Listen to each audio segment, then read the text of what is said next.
Good morning, everyone. I would first like to thank Mayra and Anthony for their kind invitation to speak at this conference.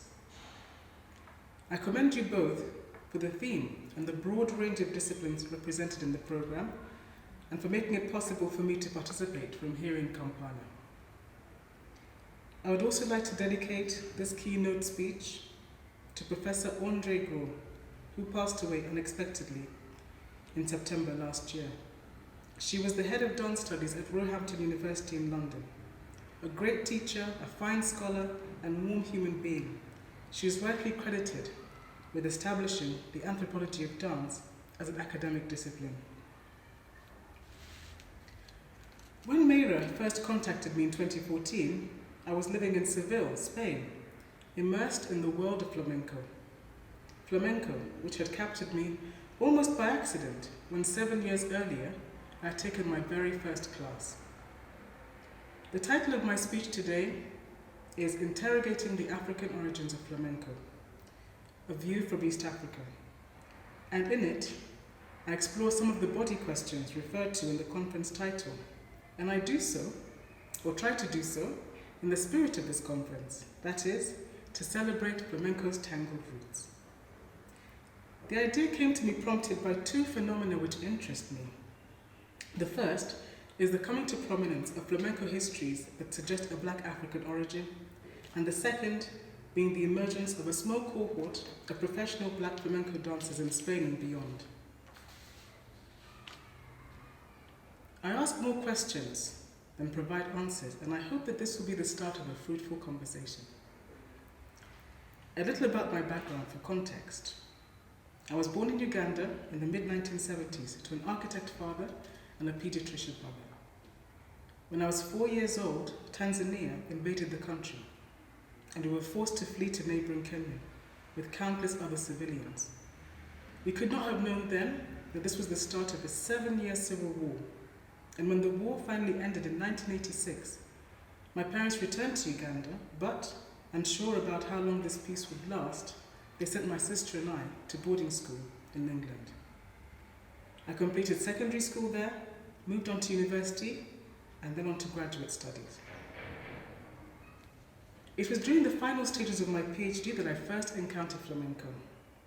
It was a very grey and grisly day in London, and I was struggling with writer's block, and fed up of theorizing, I abandoned my thesis and drove to the Escuela de Baile in North London. A friend at my gym had mentioned she was going to try a flamenco class as a way to relieve stress and had asked me to go with her. At that time, I had very little idea about flamenco beyond the broad stereotypes. I had also tried many classes before, jazz, salsa, and so forth, and never really been all that enchanted with any of them. The class was a beginner's class. None of us who turned up had the right shoes or even the right gear on, but we had a guitarist and we had an enthusiastic teacher.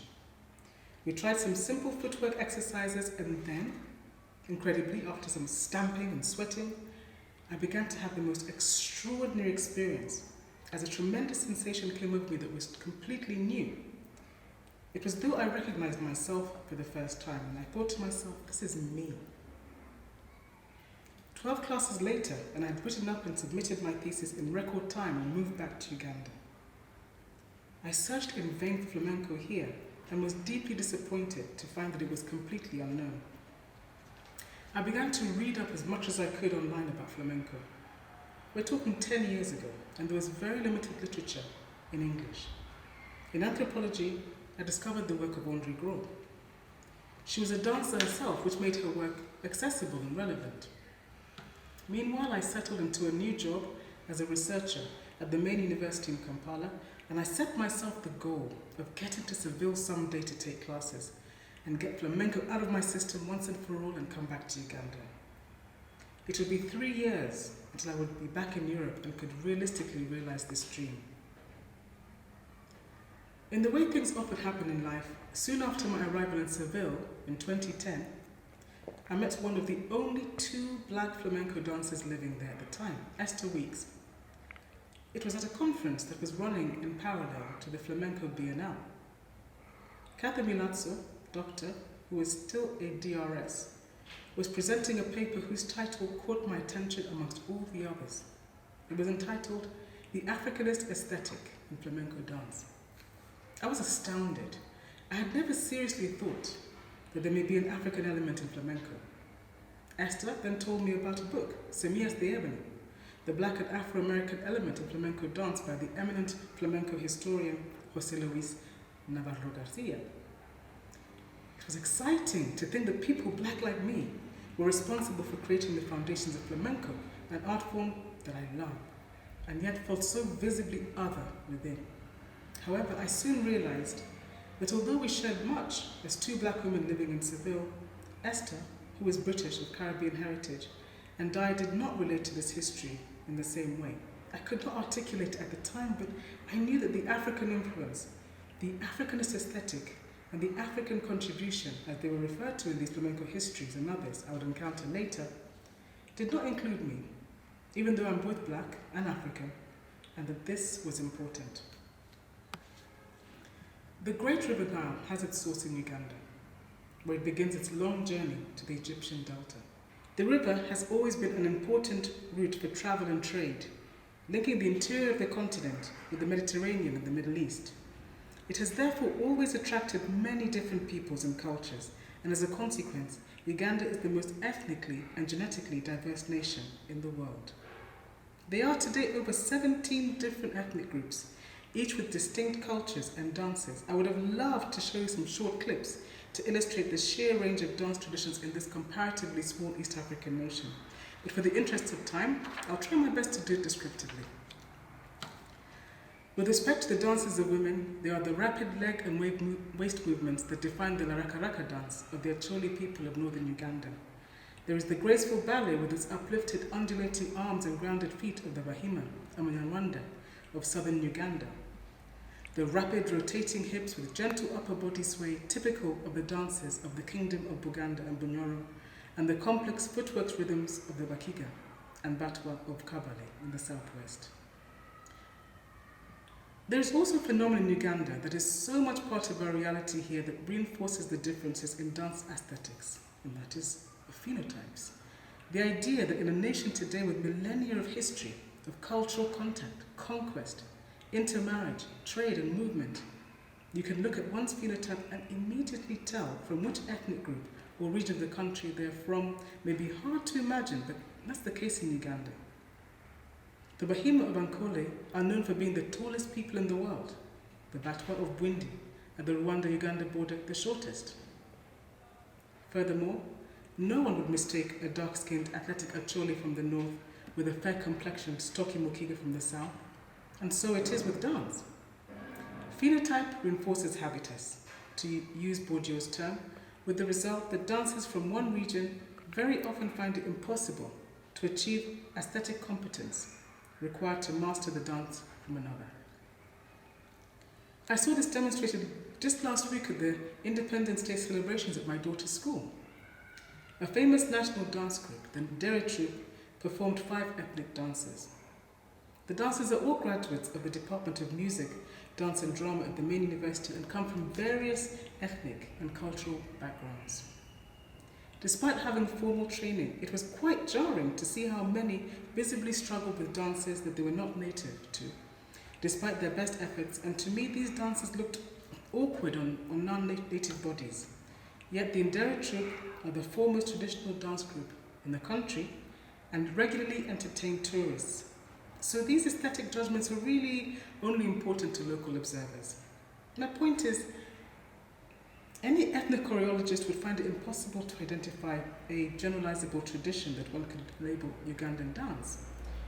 So how then can one generalize the dances of the region or an entire continent into a single aesthetic tradition or element? Andre Gros, in her 2007 paper, Dance, Identity and Identification, Processes in a Post-Colonial World, compares 2 contrasting historical conceptions of race in relation to dance, published in the 19th century, one from the social sciences and the other from dance, in order to better understand the contemporary situation. The first is from the French sociologist Émile Durkheim, who writes, The sociologist must be very careful in searching for the influence of races on any social phenomena, for to solve such problems, the different races and their distinctions from each other must be known. This caution is the more essential because this anthropological uncertainty might well be due to the fact that the word race no longer corresponds to anything definite. And the second position Andre Gros cites is that of Durkheim's contemporary Lily Grove in her treatise on dancing entitled Dancing, where she begins a chapter entitled The Dance of Savages thus. There are people, some African tribes might be instant, who could not live a single week without their dances. The Negro, for example, begins to skip at the mere sound of the most rudimentary music, even under a broiling sun. Gros chose the latter quote because this kind of thinking persists today, where Africa is often treated as a country, rather than as a continent with hundreds of dance traditions and techniques, all with very different ways of understanding the dancing body. It was also Andre Gros who remarked to me in the conversation when I was discussing with her the African influence in flamenco that I've been reading about, that any dance movement found anywhere in the world can also be found on the African continent, which was mind-blowing to me at the time. I acknowledge that generally the Africa invoked in this flamenco history is West Africa, the Africa of Paul Gilroy's Black Atlantic, but too often it is extended to the entire continent in a way that is almost hegemonic. And what then of the associated racial category black and blackness? How are these defined in flamenco histories? My aim is not to get too deeply into the philosophical arguments about Africa and blackness, but simply to argue for more clarity when these terms are used. Black is often conflated with African in these histories, and at times they are used interchangeably. Black African, as a term, includes all Africans who can be classified as black unless otherwise specified. Sub-Saharan African, unfortunately, makes foreigners of all black people in North Africa who are indigenous. How then do we refer to the Africans in the Iberian Peninsula who created the pre-flamenco forms in a way that assigns correctly the African cultures from which they originated? What happens to the idealized flamenco body with the recent incorporation of Afro-Andalusian bodies into flamenco history? What happens to the concept of duende? How do we then understand flamenco danced by different black bodies, African bodies, in all their variation and self-identities? From a Ugandan perspective, two thoughts come to mind. One, that we are Africans who cannot claim flamenco as part of our heritage, and the second is that in Uganda, bodies are ethnic bodies. Whiteness, and not blackness, is the marked racial category. In 2014, I moved back to Uganda for a while. Flamenco was still largely unknown, so I organized a small workshop to introduce flamenco to Uganda. I would give a brief history, including the African contribution, screen contrasting styles of flamenco, such as barefoot tangos by La Faraona or Los Parrucos, and the theatrical flamenco of Lerno Leal, and then invite the participants to try a basic tangos choreography. On the day of the workshop, 20 young women and men turned up, none having ever heard of flamenco. They all had considerable practical experience in the traditional dances of their respective ethnic groups, and there was also a couple of professional b-boys in the group. I had originally planned a 3-day workshop, but the participants picked up the assignment so quickly and with such enthusiasm that they achieved everything in a single day. I taught them the basic tangos, the tango's compass, some basic footwork, arms, and by the end, they were able to perform a simple tangos choreography. They were enjoying themselves so much that they even improvised a few moves, even at that stage. I was to conduct 3 more workshops that year, and there was much that I observed that was completely unexpected. For example, I noticed a high level of artistry amongst the participants from Ankole and other southern groups. They also picked up the 12-beat compass straight away. If I did not know better, I would imagine some kind of connection between their dances and flamenco. Their traditional dances have a lot of elevated arm work and a 6-beat rhythm, unlike the full 8-beat that is more common elsewhere. I also found enormous natural potential amongst all the participants, and it was they who suggested forming a group in order to continue learning. The dancers told me how they enjoyed the freedom and room for self-expression the flamenco gave them, unlike traditional dance, which requires uniformity and smiling throughout. And they were further impacting their lives beyond the class that neither they nor I could have anticipated. There's something in flamenco that these beginners were not getting from the dances that they had been trained in. Even the two b-boys were hooked, and interestingly, it was they who struggled more than the others with the coordination and the posture required in flamenco. So I asked myself, what is it about flamenco that made it so attractive to Ugandan dancers? It was reading about how flamenco changed with the changing socio-political context in Spain historically that inspired me to use a similar lens to look at dance in Uganda. Traditional dance here is seen by many as static, yet historically, missionary colonialism in Uganda was swift, brutal, and deeply divisive, completely transforming and reorganizing autonomous, poorer societies and kingdoms into pacified, Christianized communities that the British could manage and exploit. The function and to some extent meaning and aesthetics of the dancers here could not have possibly been unaffected by these changes, and I would hypothesize that something profound, one could say our soul, our duende, was lost in our own dances that the young people at the Kampala workshop were encountering in flamenco. To conclude, it is the essentially contested nature of dance history that gives the discipline the potential for instability and creativity. Can I therefore say with absolute certainty that there's no historical link between East Africa and the Iberian Peninsula and flamenco? Mary recently sent me some very surprising historical information that suggests that just maybe there could be some connection. Should this be the case, it will only serve to open up flamenco even more and show that the world has always been far more interconnected historically than current understandings imply. And that can only be a good thing for flamenco, for dance and for humanity in general, in an increasingly divided and unequal world. Thank you.